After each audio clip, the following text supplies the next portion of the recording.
So on this episode of Quirks, Bumps, and Bruises, Wendy Bundy, who works here at Joy FM and so beautifully does what is called Community Matters, was able to sit down with Tiffany Johnson, who suffered a shark attack while she was on vacation in the Bahamas. But what the devil meant to kill, steal, and destroy, God has taken and shown his glory, his miracles, his hope, peace, and love. And that has birthed a testimony that has been shared across the nation and the world of the power of God and what it means to be an overcomer through Christ. So Wendy was able to sit down with Tiffany and talk about and through her story and how God walked her through one of the most difficult times of her life. Here's that interview now.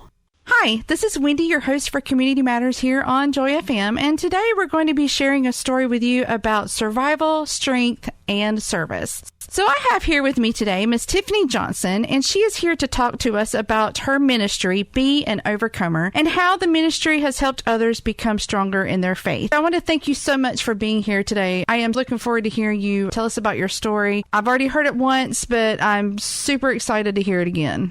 Absolutely. Well, I'm excited to be here. So listeners, I just wanted to let you know that I met Miss Tiffany at our women's conference at our church, and she was just such a powerful speaker and an inspiration to me personally. I knew that I had to have her on Community Matters to tell us all about her ministry because her goal aligns with mine, and that is we want to inspire others and we want to help others keep our eyes on Jesus no matter what the situation. I heard you that day. My eyes were just focused on you. My ears were focused on you. I'm just stand here for once and not say a word, which is really hard for me to do, and just let you share your story about how God got you through everything. Amen. Well, thank you for the opportunity to be a blessing and to share it again. I just celebrated 8 years of having a second chance. So 8 years ago on June 2nd, my husband and I were on vacation. Just the two of us. Were very intentional about getting away with just us two amidst raising kids. So we've been doing that year after year. And that trip 8 years ago was just that. The last stop, we were on a cruise, so that last stop was Nassau, Bahamas. We got off the boat, no hesitation, knew right away we needed to snorkel because we hadn't done it this vacation yet. We love snorkeling, and we knew Bahamas is good for snorkeling. We had been snorkeling there before. So when we got off the boat, we just went and found the local, vendors to barter for the good deal.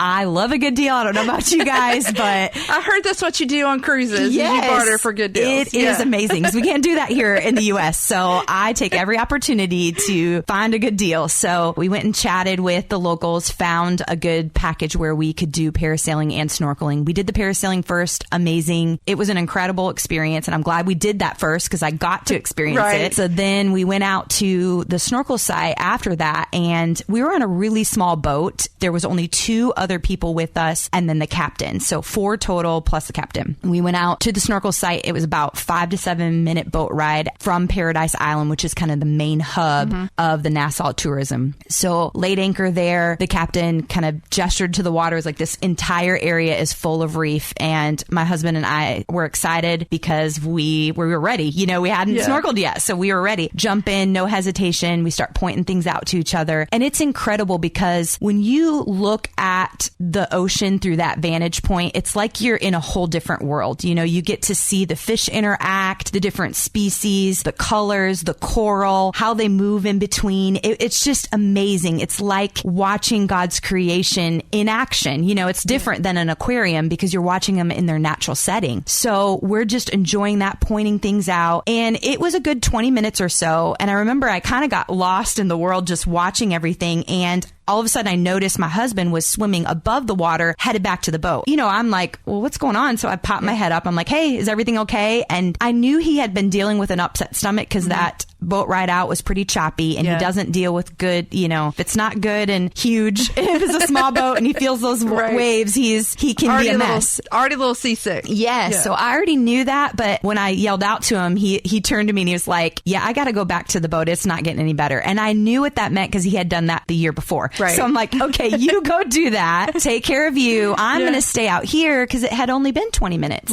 so that wasn't long enough. So I just put my face back under the water and just began to enjoy God's creation again. Yeah. We figured it had only been just a couple of minutes, 10 minutes at most, from the time that my husband left me to the time I felt like all of a sudden I had slammed into something. Now, it should have been a red flag because I wasn't around anything. Everything that I was around was below me, but there was no sense of fear or urgency. The fish were still interacting the very same way. It's not like all of a sudden they scattered and went everywhere, and try to hide. They were all still interacting and looking normal. And so when I felt like I slammed into something, there was no cause for concern. So I was so nonchalant. I kind of turned to my right to see what I had bumped into, and I was face to face with the shark. And he had my whole arm in his mouth. That's the bump I felt, was him latching on. I have a scar. It's probably maybe 3-4 inches from the top of my shoulder of where he first bit me. So if you can think, we are face to face. And of course, fear just takes over. Yeah. My mind just starts reeling of all of the memories of my life. Like, it's like little movie clips start playing of these memories. I remember my kids playing in the backyard with my husband. Like, pieces of my life were flashing before my eyes, and time stood still, but yet it felt so warped at the same time. It was just like I was caught in this weird conundrum.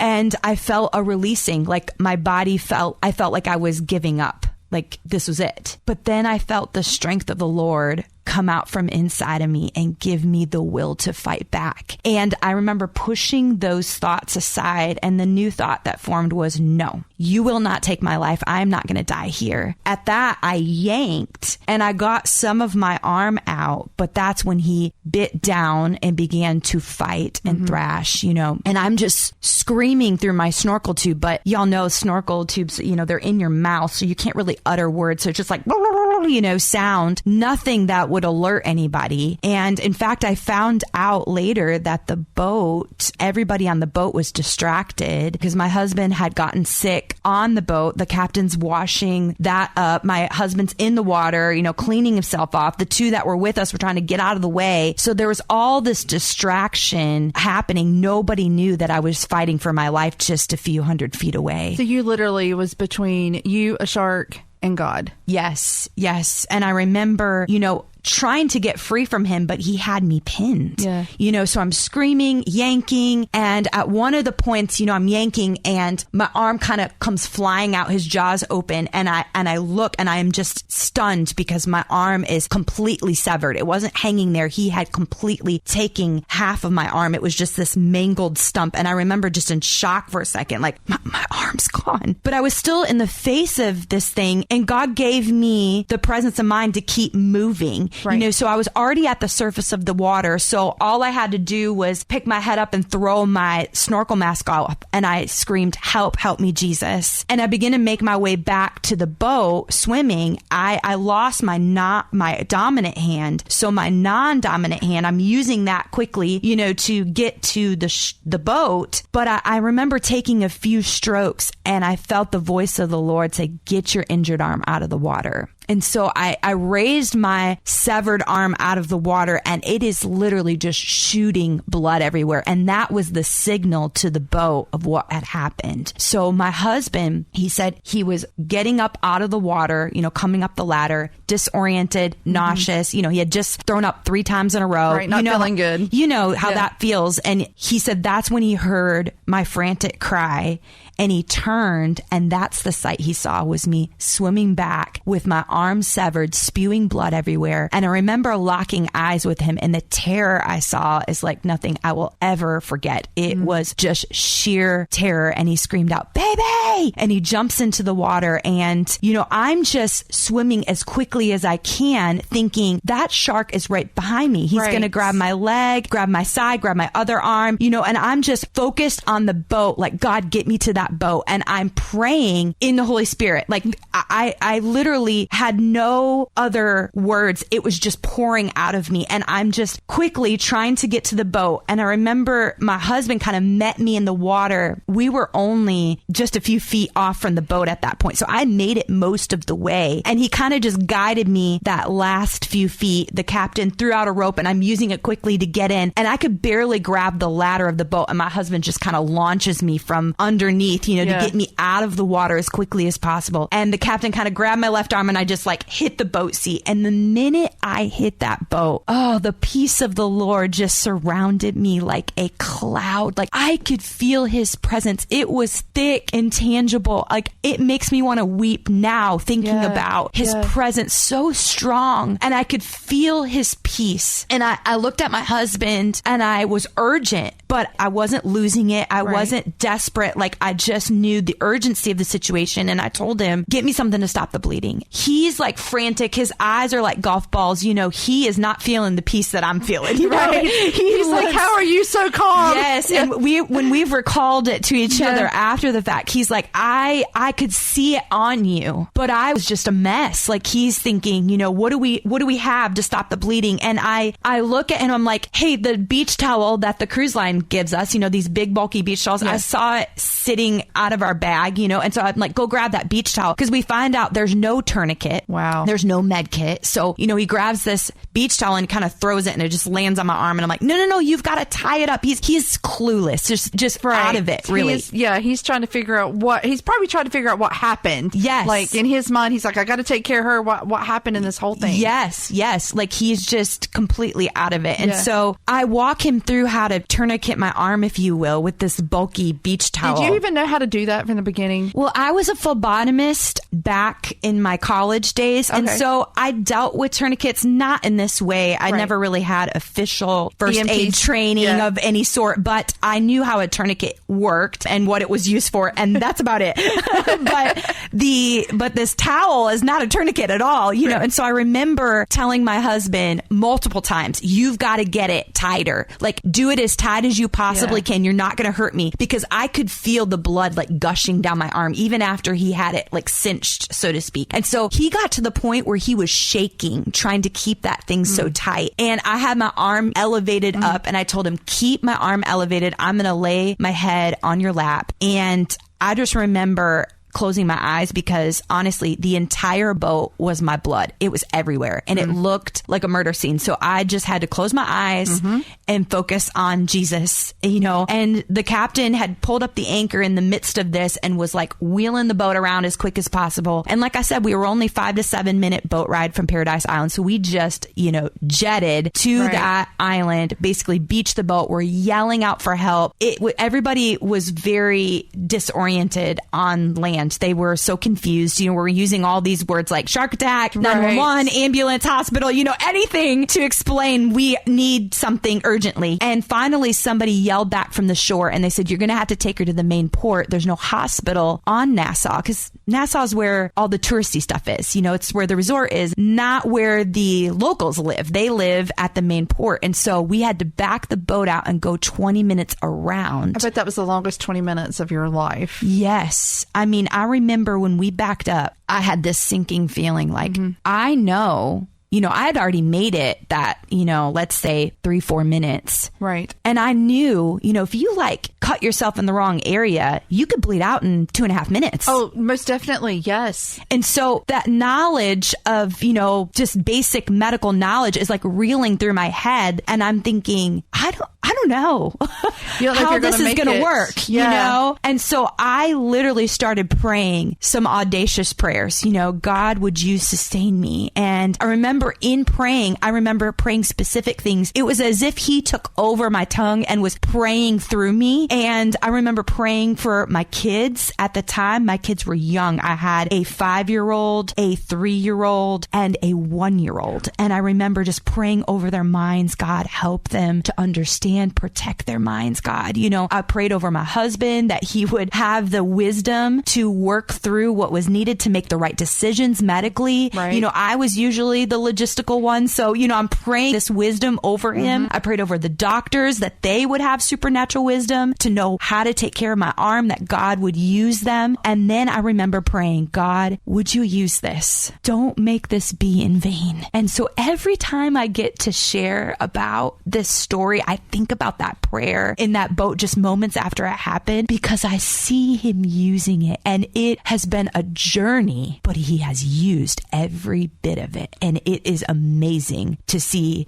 that prayer being answered now. That was the first thing that blew my mind listening to you. When you got to that point, I'm like, she's already thinking about how this is going to be used. And I'd be sitting there thinking, how am I going to survive the 20 minutes? Oh my goodness, I'm going to have to go through this and all the pain and this. And I would not even be thinking that whatever. And that right there just let me know that God was truly with you through that whole entire thing, and to help you stay strong in that moment of thinking ahead and how he can use this is just incredible to me, because we get so lost in our circumstances and so lost in what's going on around us and what's going on to us, that sometimes it's hard to pull our head up out of that and say, Lord, you said, Lord, help me right off the bat. You're swimming back to the boat saying, Lord, help me. You're not even saying, hey, husband, help me, or boat people, help me. You're already saying, Lord, help me. Yeah. And then knowing that you have to go another 20 minutes and you still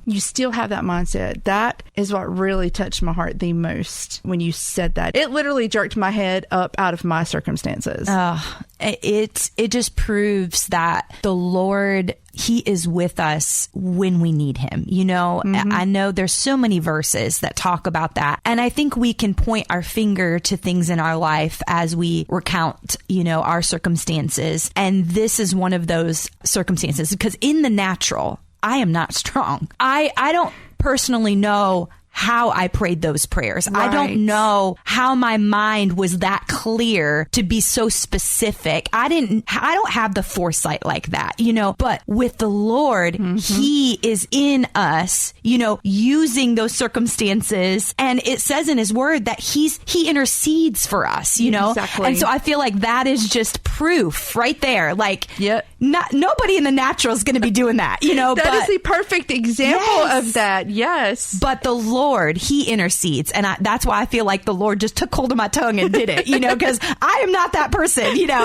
But thank goodness that he is for us and that he is with us. And I felt that wholeheartedly. Even as we approach the port, I'm still awake, alert. We had that 20-minute boat ride, but I still knew what was going on. I remember the captain having to yell out again because there was nobody that radioed ahead to let them know we were coming. And so it was, again, a whole ordeal to get people's attention. And then I remember hearing the sounds of the ambulance finally coming, and I'm like, okay, we're almost there, and just being able to then, get out of the boat. They get me on the gurney. They're up into the ambulance. And I had such a presence of mind that I was hearing all the conversations and even interjecting. I always like to tell the story because my husband's like, this just proves that it's you. You're just crazy with all your details. But I was sitting there, they're unwrapping the beach towel. That's when I first felt pain. So, if you do the calculation, it had been at least probably 30 minutes. I was going to say, yeah, at least 30. 30, we're probably pushing 40 minutes before they start unwrapping that beach towel to put a proper tourniquet on it. So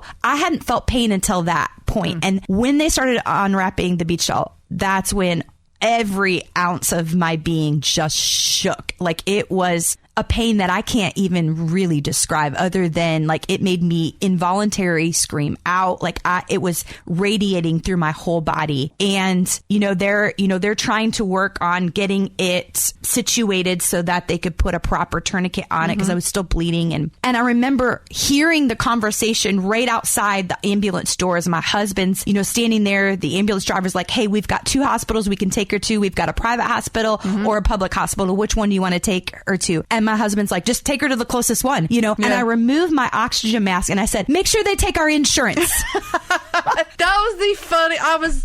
We all laughed at that because that would definitely be something I would not be thinking about at the time. And my husband's like, of course, you would say that in the midst of all this, but like my mom brain doesn't turn off, and so he just turns and is like, yeah, whatever she said, and so it just goes to show you, like, the Lord had taken hold of me. Like, I feel like 2 Timothy 1:7 was really just coming alive in me. I was not operating in a spirit of fear. I was operating in power, love, and I had a sound mind, and so here we are, and we get to the emergency room. They had taken me to the trauma unit. They had the entire trauma unit lined up waiting for me to come in. And every person's facial expressions was jaw wide open in shock, watching me roll by. And I was thinking, what?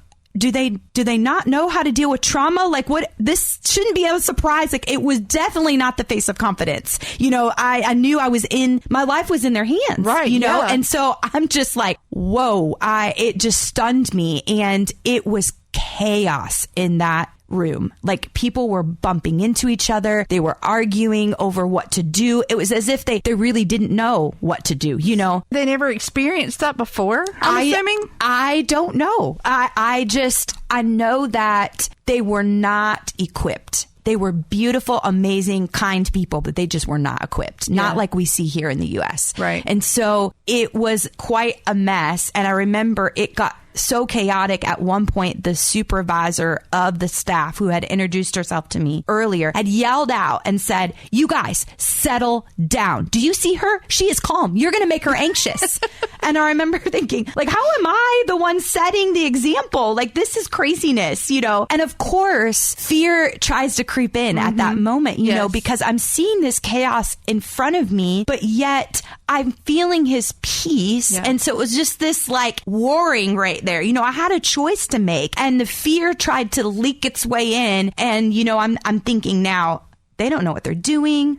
I made it out of the water, but now I'm going to die on the operation table, Yeah, and I'm the calm one in the situation. Yes, and I'm the one setting the example. Like, it was not at all what you would picture, like a put together, emergency room staff, Right. And so there was no confidence there. And I remember just starting to have those thoughts, but it says in 2 Corinthians to take the thought captive and make it obedient to Christ. And that's what I did in that moment. I like literally pushed the thought back, and I'm like, God, I know you're here because I can feel you. Mm-hmm. So I trust you. I don't trust this. Right. This I don't trust at all. This is going to be hard to Yes, but I trust you. I trust you, and I know you're here with me. So I'm just going to focus on you. And that was what kind of got me in the right frame of mind to really focus on Jesus. I'm going to be honest, I'm at loss for words because I can only imagine the chaos. And you're like, oh, I'm in a hospital. Everything's going to be good. And it's like, wait, hold on. You're in the hospital, chaos is around you, and you're the only calm person. Can you tell us what happened from that point? Yeah, so at that point, they took me into a 5.5-hour surgery, and the doctors did the best that they could do. In fact, those were their words to my husband when we came out of surgery. Was, we did what we can do, but her arm is still in rough shape. We had to put a drain in it. We couldn't even fully close it because it's so swollen. And they said, you're going to have to take her to the U.S. immediately because there's only so much we can do here, and we've done all we can do, which I was thankful that they made that call, because had they tried to do what they couldn't do, I would have probably lost more of my arm. And so they made the right call. They made the right call. Of course, that is not the news you want coming out of surgery, that my husband receives. But that goes to show you, like right there, it literally just dawned on me that even at the moment that you weren't conscious, God was still there with you because he had put it in their minds to say, hey, they didn't want to mess it up any further. Yeah. And that you needed to go somewhere better. Right. And remember, I prayed for the physicians to give them wisdom, And so that was pure wisdom. Answered prayer. It wasn't answered prayer because not a lot of doctors are willing to say, sorry, I did the best I could do, but this is beyond my capabilities. I mean, normally doctors don't want to admit that, you know, but that was exactly what he was saying to my husband. And I remember when my husband was telling me all of this, he said that he had asked the doctors in that moment about the blood transfusion because he was very concerned.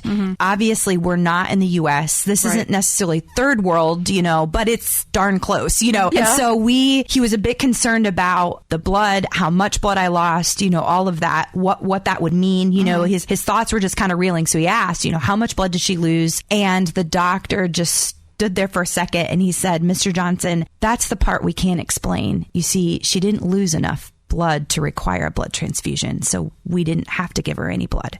That's a God thing.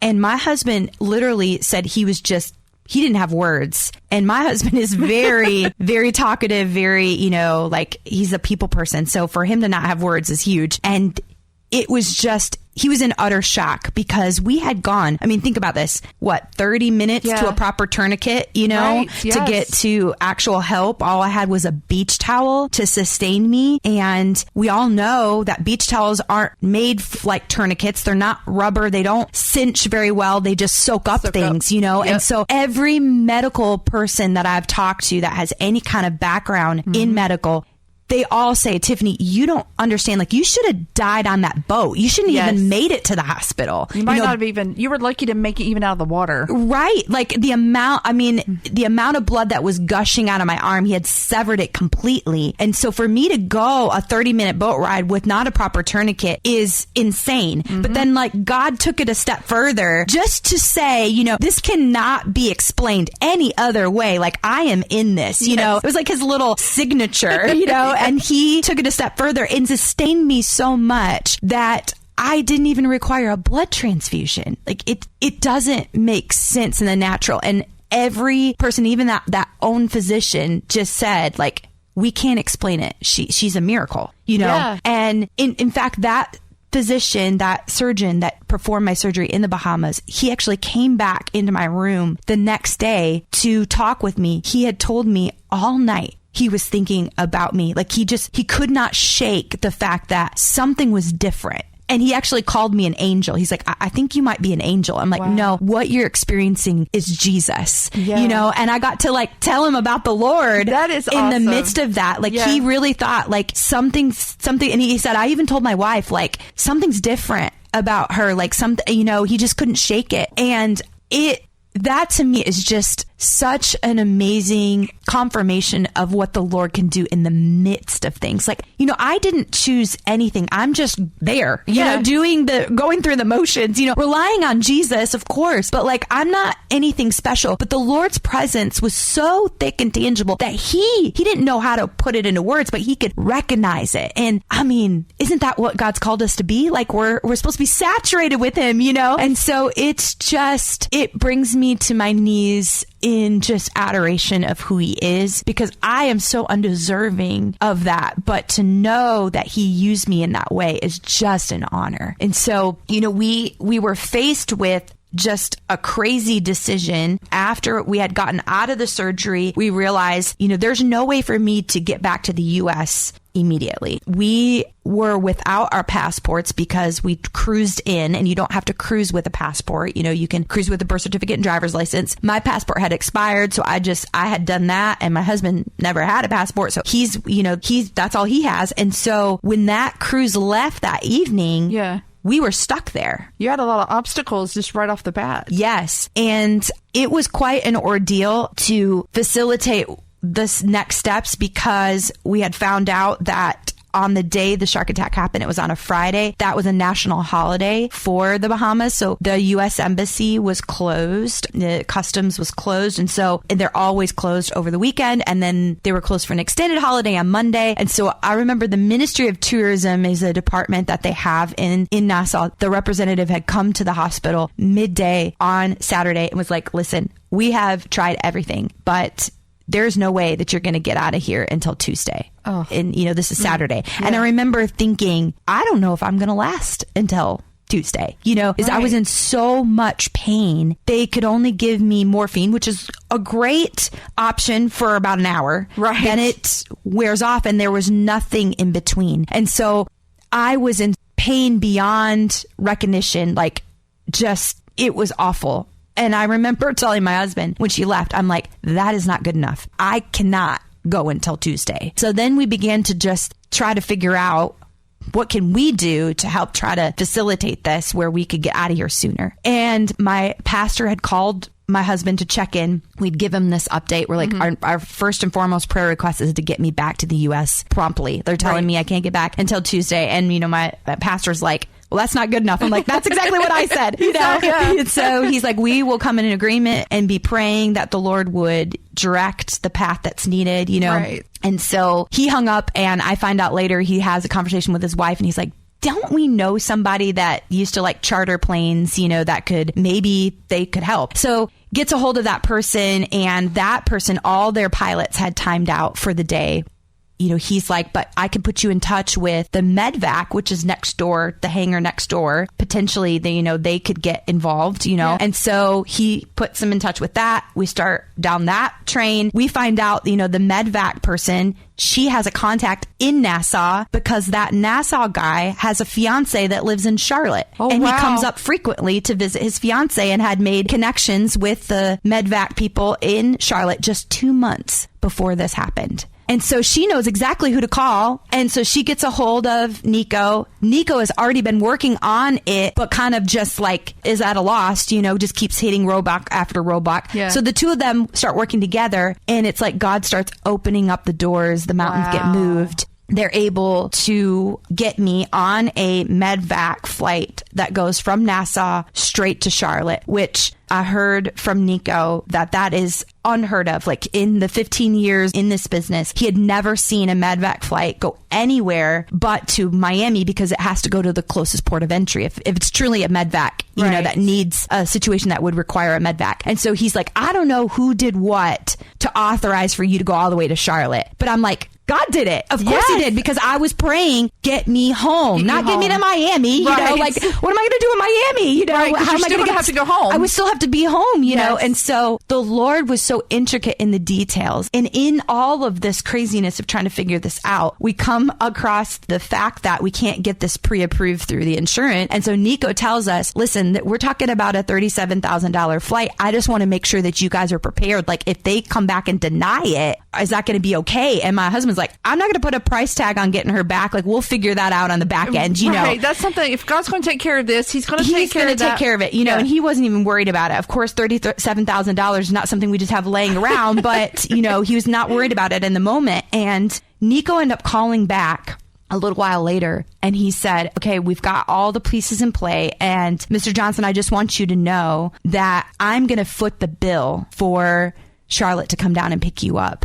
We'll try to submit it to insurance, but if they come back and deny it, you will not owe me a penny. Wow. And my husband, like, he couldn't even, he just dropped to his knees. He's weeping. And of course, I'm in the bed, like, only hearing one side of the conversation because he's on the phone, and I'm like, what is happening? You know, why are you crying? And he gets off the phone, and he's like, they're paying for us to get back. I'm like, who? And he's like, this guy Nico. I'm like, who's Nico? You know, we hadn't even met him. Don't even know who he is. He was willing to put his livelihood out there to support us like close family, and we hadn't even met him. It was amazing how the Lord had put all these pieces into play. And I got back in Charlotte 6 a.m. Sunday morning when they told me it's impossible. You can't get back till Tuesday. I was actually discharged from Charlotte's hospital on Tuesday. Really? So you get back on Sunday at 6 o'clock in the morning, and then you get discharged from Charlotte Hospital on that Tuesday that you were supposed to leave Nassau. Yes. Even in that, I was discharged without any antibiotics. I had never fought infection, so they're like, you're good. And that was another huge miracle that my prosthetist had asked,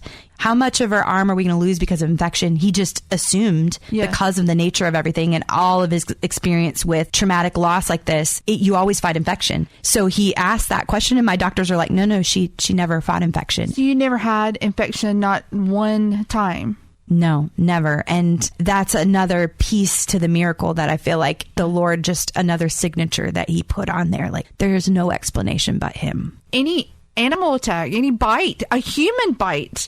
Yeah, and have just an infection from. And think about the towel. It was touching the innermost part of me, this beach towel, you know, that was laying on a boat. Yes. And I mean, not to mention the Nassau Hospital, it was not to the standards that we are used to. So even that, there was so many opportunities for me to fight infection, but that was one thing the Lord sustained me in again. And so when I was discharged on Tuesday, it was like, well, you're good. You just got to heal. So then I got home, and that's when the real journey began. It was like from before that, it's this whirlwind of chaos and trying to figure out all the details to get me home. And, once I was home, it was like, oh, now what? I still have 3 young kids that still need me as their mom. I'm healing, going through these pain surges that are intense, and they would come out of nowhere. I'd be just walking, and all of a sudden it would bring me to my knees, and I would just have to grit my teeth and just scream for a few seconds to get through that surge. It was crazy.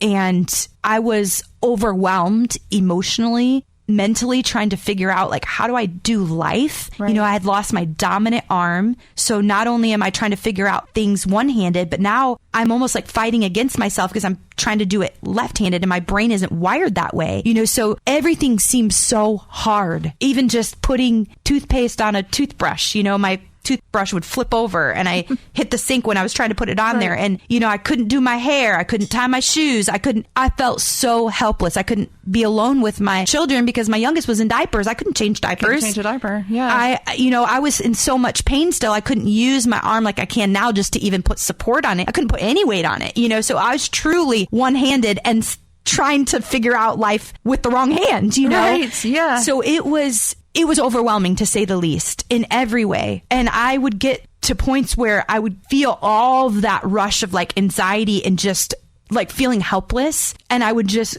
go in my room and I would shut the door and I'd put on some worship music and I would get my Bible out and I would just start reading the word, because I knew I didn't know how to do this, but I knew where the answers were and I knew what I needed. Reading about the Lord helped give me that confidence, God knows who he is and he knows who I am, and he knew this was all going to happen. So he's equipped me, and it's you always have to give yourself a pep talk through the word, you know? Yes. And that's what I would do in those moments every time, was just, I would lean in to God's word and really hone in on what he says and the truth of his word. And there was always, he would always take me to the scriptures, exactly what I needed, because that's what he does. I remember in those moments, it was I understood clearly I had a choice every single day, and every moment of those overwhelming anxiousness, when I felt like I couldn't do, I had a choice. I could either focus on all of that and let it overwhelm me and take me down this road of depression and anxiety and PTSD, which is very real. And for people that are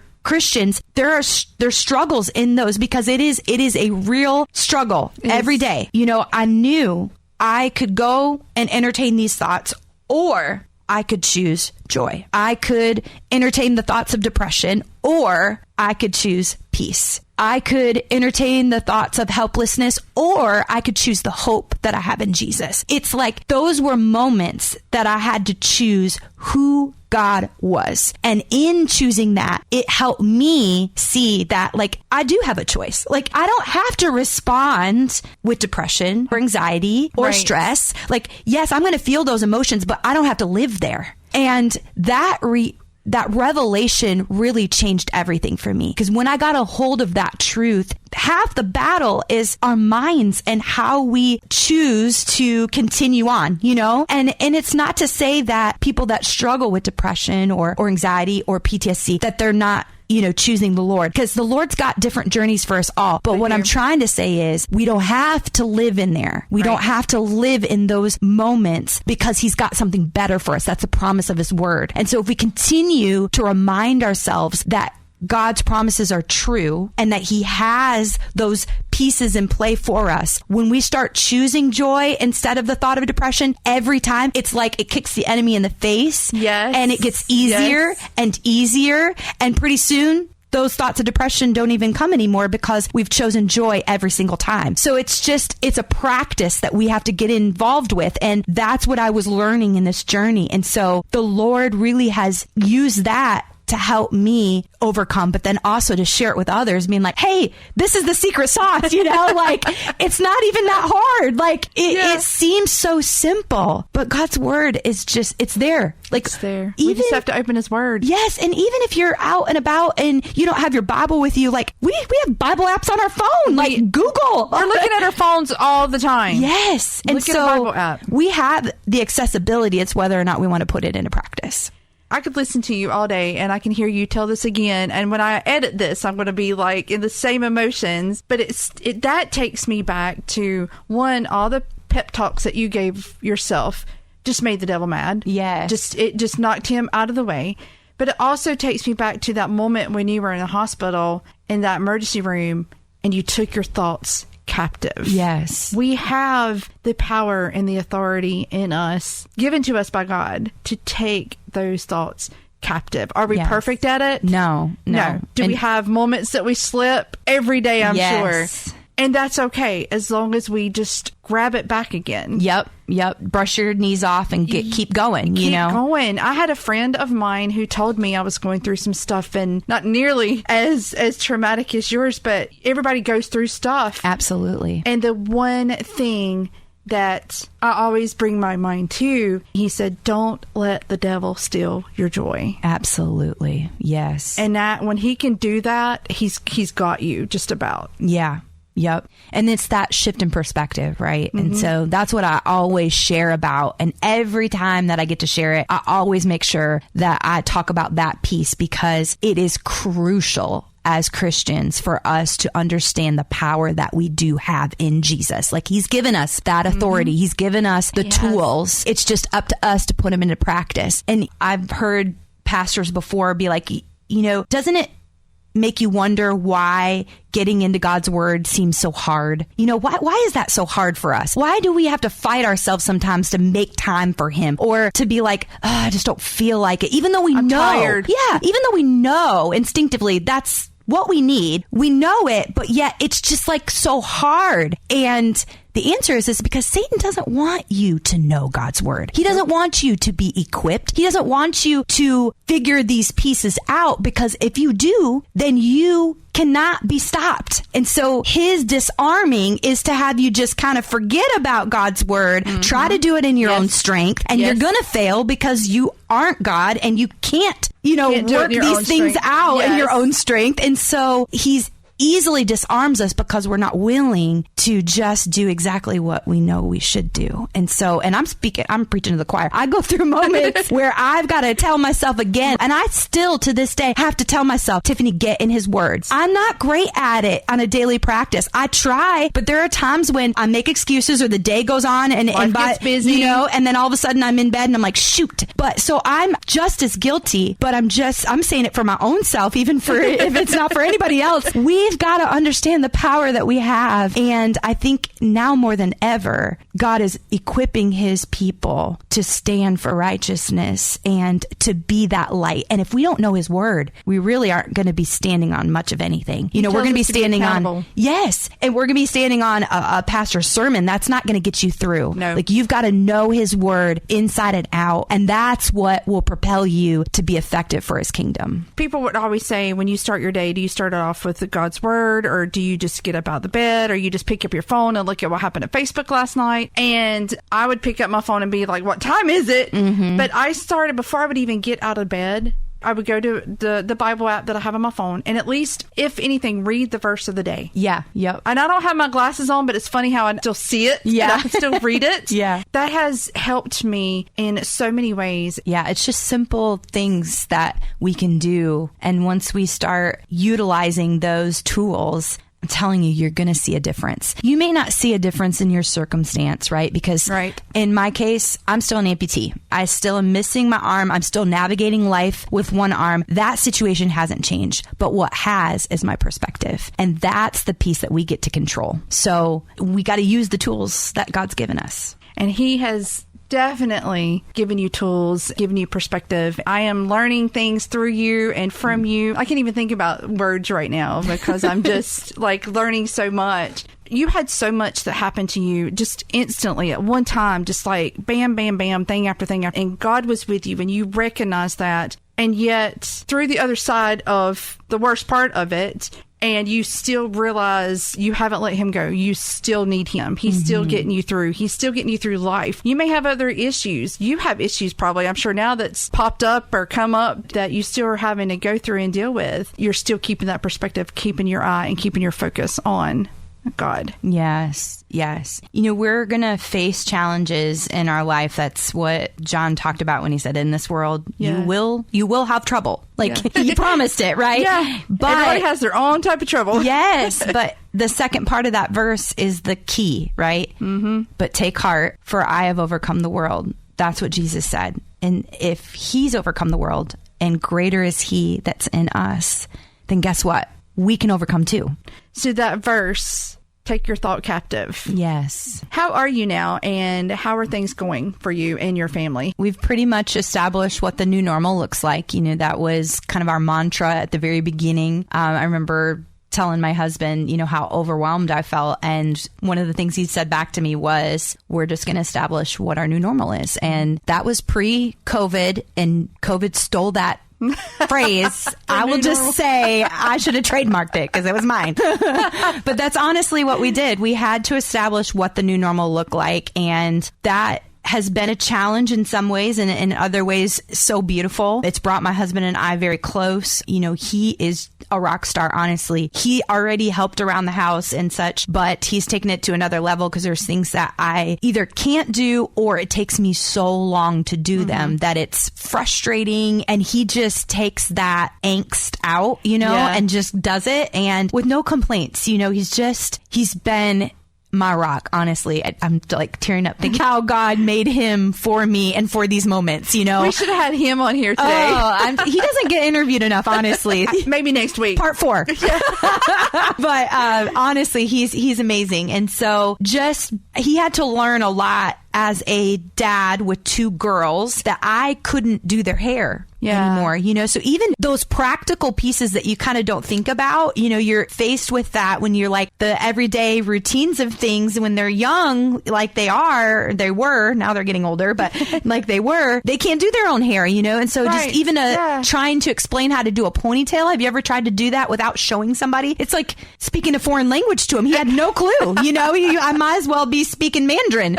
And so he just was deer in the headlights, had no idea. And so we had to look up YouTube videos and all these things to help him. And, and I'm helping him, but I have one hand and I can't do everything with this one hand, So we learned how to even do hairstyles together. We learned how to braid. I taught him how to braid, and I would do 1 strand and he would do 2, and I would walk him through and we'd braid together, Oh, wow. And so we've just established those routines of things, of how to do things together. Sometimes he's just doing, picking up the slack and doing it. My kids have jumped in and done things, especially as they've gotten older. So it's, family dynamic of things has really, it's changed, but it's been a good change, It's brought us very close. We talk about my story and what has happened on the regular. Honestly, we refer to it a lot because it's what propels us. When there's moments where we feel frustrated as a family, or say, my daughter's struggling with something, we point back to look what God has done. And so it's always, we're very open about it. Now, for the first 2 years, we didn't tell our kids exactly what happened because they were young, remember they were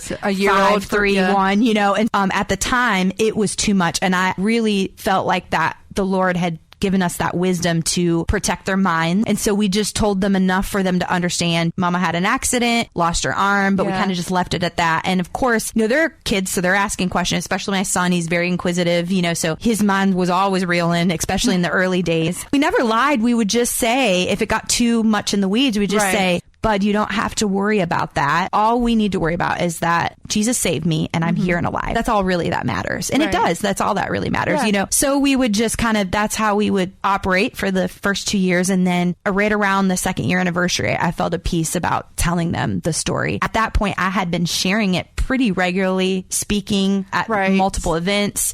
The news and media had a heyday for quite some time, especially quite popular. The months after, for almost a solid year, I was on so many. You got the witness. So many. whole time. I mean, it was Yes. it was wild. I never once did we put our name out there and contact people and say, hey, you got to listen to this crazy story. Even though it was a crazy story, the word got out. And I really believe that the reason for that was because God was using it. You know, it was just a way for him to get his name out there. And with every interview, I made sure I spoke about the Lord in some way, shape, or form. And I would even tell them going into it, I'm like, hey, I'm going to be talking about Jesus and how he saved me. And if you can't put that in the story, then we really don't have anything to talk about because it's his story, you know? Yeah, exactly. And so I wanted to make sure God was honored every single time. That was definitely a time of witnessing and being able to use the platform that God had opened to speak his name, you know, in places that wouldn't normally. Yes. Yeah. iHeartRadio and, you know, the Today Show and, you know, the Discovery Channel, like all these crazy places. And so we watched God kind of use all of that. But at that 2-year mark is when we kind of decided, okay, it's time to tell our kids. And so we told them about what had happened. I just literally just laid it out for them, just like I did for you all. And it was like an aha moment, like, oh, yeah, that makes sense. You know, it wasn't this dramatic. Of course, it was a little bit to take in, but it wasn't as dramatic as it could have been. It wasn't as detrimental because they had seen me for 2 years live life, go back to a normal of sorts, you know, choose joy, choose peace, you know,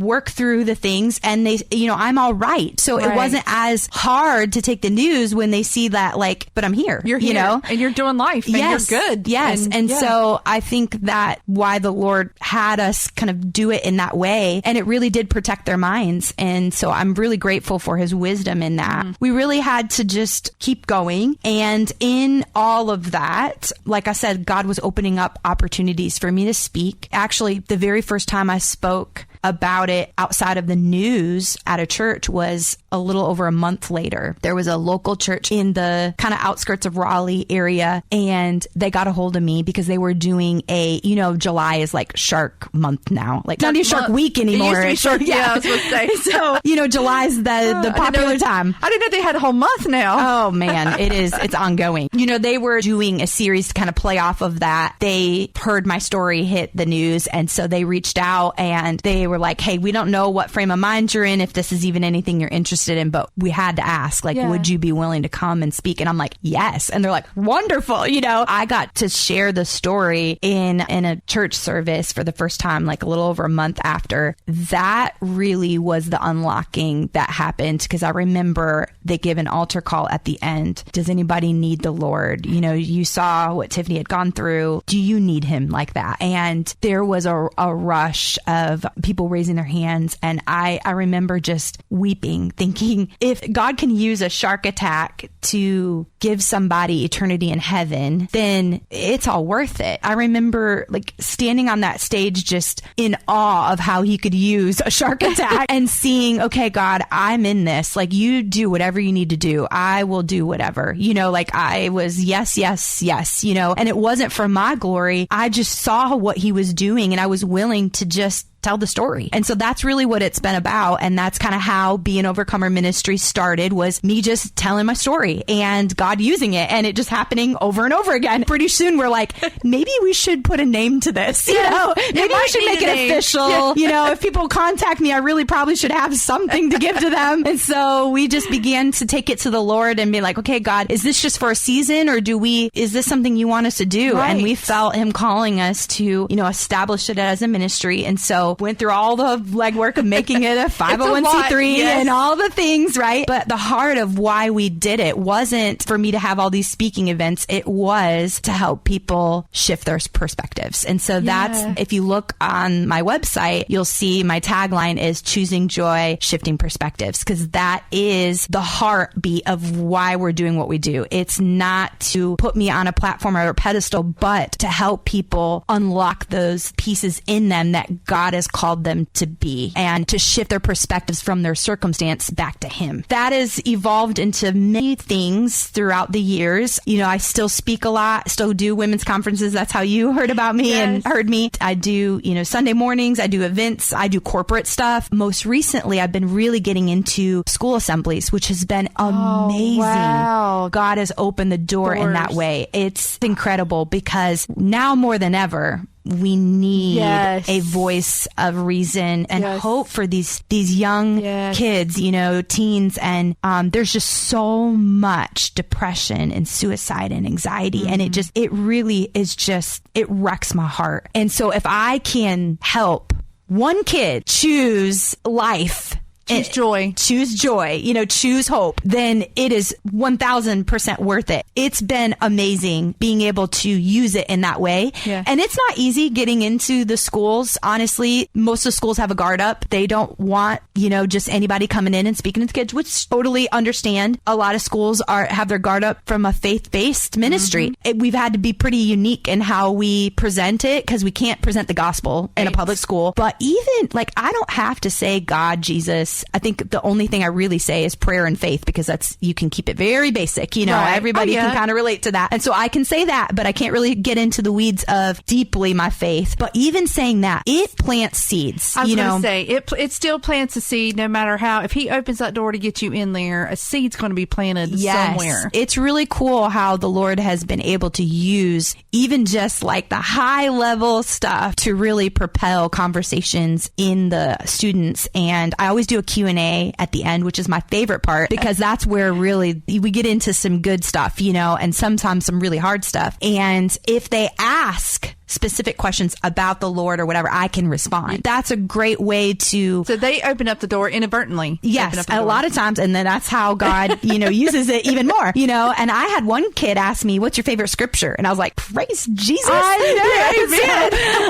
know. So of course, I'm going to take the opportunity. I'm just answering their question, So it's really cool how God has been able to use even just the basics to plant the seeds. And really, they're getting scripture. They're getting God's word. They just don't know it. I'm not saying 2 Timothy 1:7, but I am saying, listen, you don't have to live in fear. You can walk in power, love, and a sound mind. I'm telling them the scripture. They just don't know. They don't know what they're getting. You're watering, you're planting, and you're watering. Yes. Because you don't know who planted something before. Absolutely. You're just watering on top of it. 100%. So, it's really cool. And there's some people in the assemblies. I've had kids ask various questions, but the one that really got me was a kid that he was in front of his whole 6th grade class. And this school was so massive that they had to have an assembly for each grade because the auditorium wouldn't fit more than that. So they had 200-300 kids in one grade. They had entire 6th grade classes there. And he says, ma'am, I'm just telling you that I struggle with depression. And listening to you today has taught me that I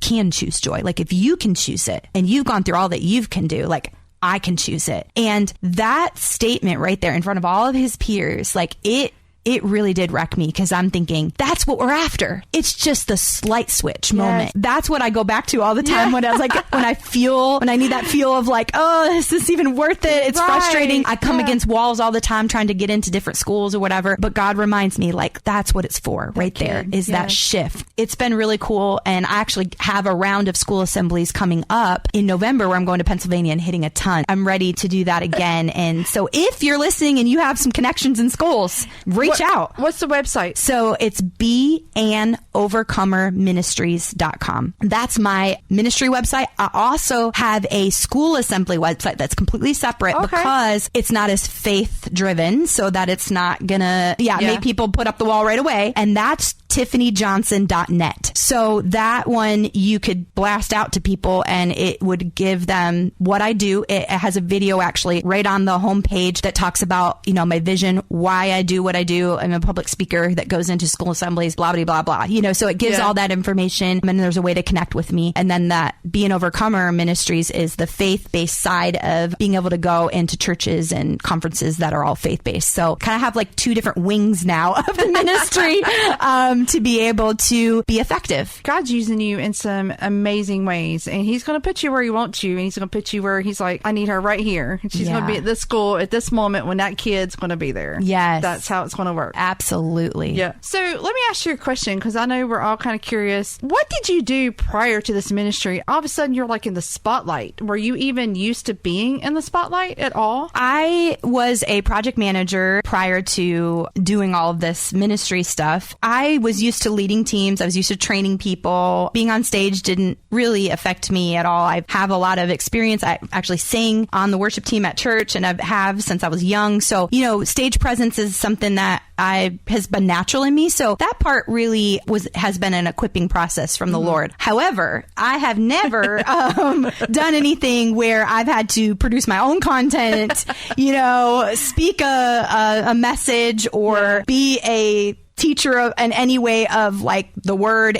So that part has been an unlocking that's happened since the attack. And that's a lot of responsibility. It really is. And honestly, it's a little bit frightening because I know what God's word says about those that carry his word to others. Like there is a scrutiny there, and I have to be very careful, and I don't take it lightly. In fact, every time I go to speak, especially in places of worship, and I tell the pastors, thank you for trusting me, because that's a huge piece, being able to speak into their congregation. You've got to have trust there. And so I want to honor them for, trusting me in that. And I do not, it's weighty, because I don't want to misspeak and misrepresent Jesus. And so I am very, very careful and I probably have done it wrong in many ways because I'm not perfect. We're not perfect, but it's what's in our heart. Yeah. My heart is to honor him. And so even when I have misspoke, I've tried to bring correction to myself and bring that to light, because I want to make sure that I'm pure in presenting the gospel. It's a wonderful thing to be, because that just shows right there, even knowing that you're going to be held accountable to that, and be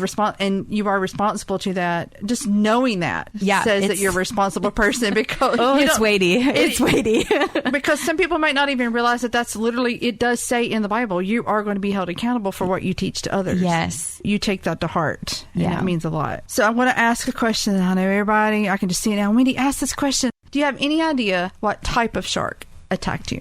Yes, I believe 100% that it was a tiger shark. We had the National Shark Attack Institute, I think that's how they say it. They got involved with my story, and I gave them permission to, get my medical files and all the things. And they narrowed it down to either a Caribbean reef shark or a tiger shark. They couldn't indefinitely say. There was just not enough evidence to point to one or the other, but it had to have been one or the other. And then later I looked up pictures of the eyes, because if you remember from the first segment, we were not even a full 12 inches away from each other. Right into their eyes. Yeah, that was the feature that I remember the most. Yeah. And so I remember black, beady eyes, and that is the characteristic of a tiger shark. The Caribbean reef shark's eyes are more iridescent. They're not the same. So when I saw the eyes of a tiger shark, I was like, that's it. I knew. I will go to my grave saying it was a tiger shark, but they just can't pinpoint. They can't say in the research world.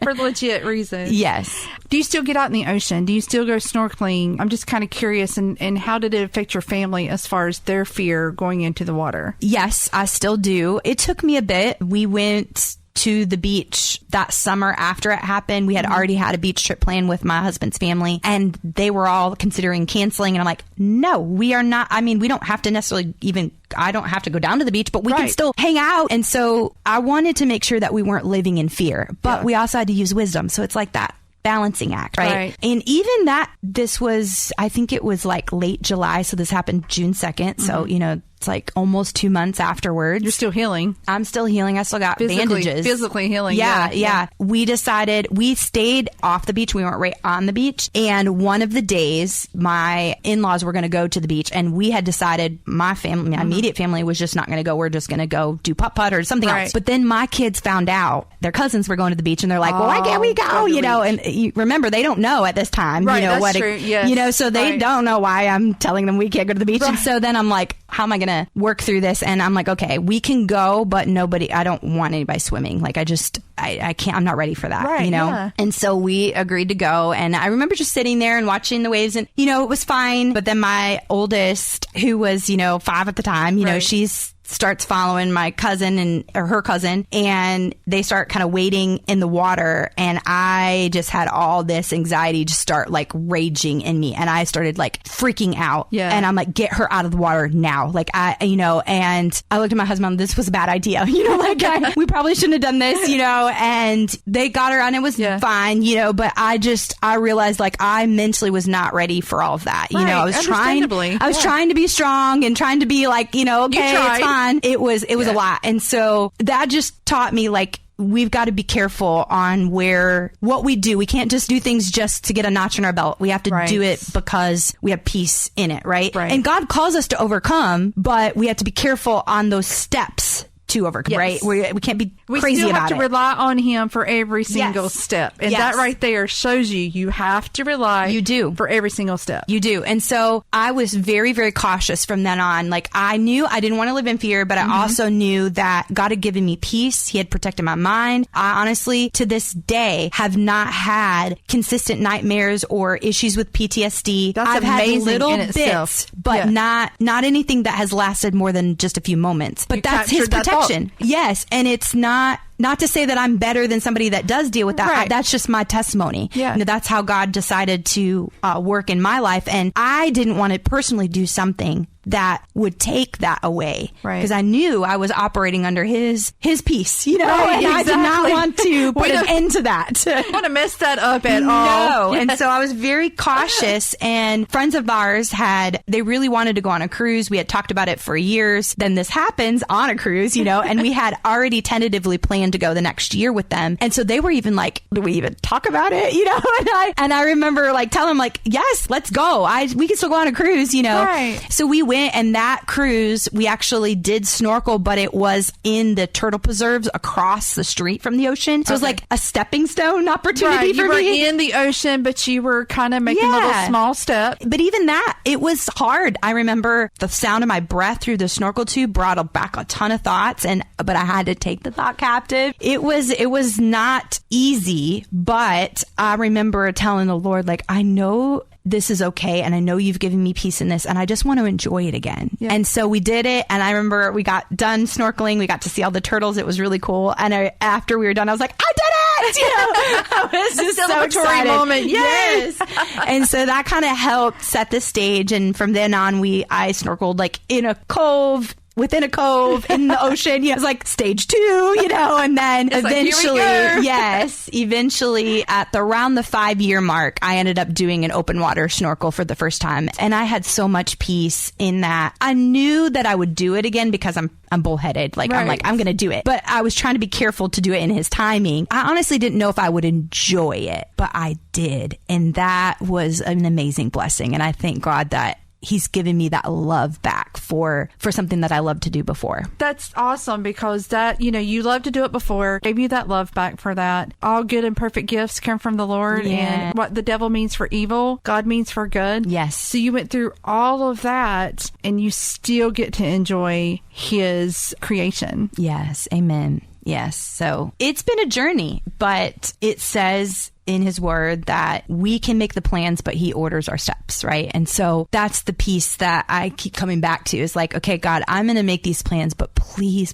come in and order the steps, because I don't know what I'm doing. You know, like I didn't ask for this. I didn't ask to be an amputee. I don't know what I'm doing. You know, I still feel like that. And I'm 8 years in. I don't know how to live life sometimes. You know, there's still things that I'll come across that I haven't done before as an amputee. And I'll be like, oh, okay, let me think for a second. Can I even do this? There's still pieces that I'm still working through. And so I really have to lean on him, and that's what he wants. So did you ever at any point get angry at God? Did you ever just have a moment of, why me? Why am I having to go through this?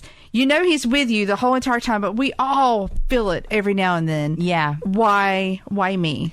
Oh, yeah. At the beginning, I was just so wrecked emotionally. I had endured such a traumatic event, and I remember just frustrated, like, God, I know that you're with me, but couldn't you have done it a different way? I remember even telling him, couldn't you have took my leg instead? That seems easier. Like, it's not easier. It's not. But in my mind, I was dealing with so much, and it felt like every bit of my life was impacted, that I was trying to rationalize something else. Like, you know, why didn't you? Could you have done it where I got bit but still had my arm? Like, you know, why did it have to be this way? You know, there was a lot of questions like that in the beginning, and just laying them before him. Like, I would just weep. Like, I don't know what I'm doing, God. Like, this is awful. Like, I didn't know how to be a mom to my young kids. It I felt defeated a lot. But anytime I started to go into that why me, mentality,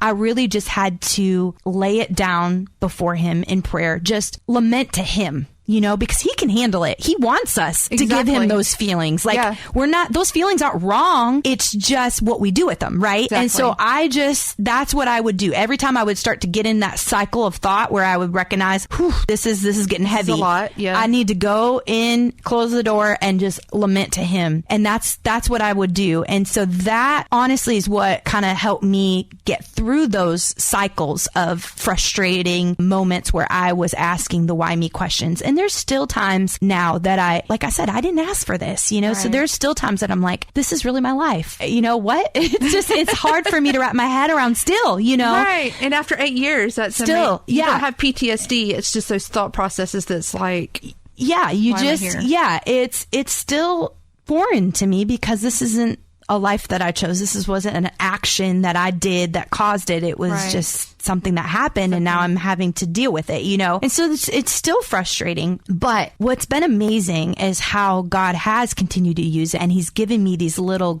glimmers of him using it that has helped me in those times where I do get into the cycle of like, this is so hard. Why, why me? I can go back to, but remember that kid at the assembly that changed his focus. I had a guy that got a hold of me through Facebook Messenger who had heard my testimony, who had said, I was about to commit suicide, but I heard your testimony and it stopped me. It's those things that help get me back into focus of, okay, even though this is hard and I'm not taken away from the hard, you're in it, you're with me and you're using it. It's still hard, but then it makes it worth it, So I would just encourage the listeners, if there's some challenging things that you're going through or have gone through or will go through, in the midst of the challenge, remember what God has done for you. And I promise you're going to see those little pieces and nuggets that he'll give you to propel you forward. Sometimes the circumstance doesn't change. He helps you see it from a different perspective and he equips us. He gives us the hope when we need the hope. He gives us the joy when we need the joy. He gives us the peace when we need the peace. Like he's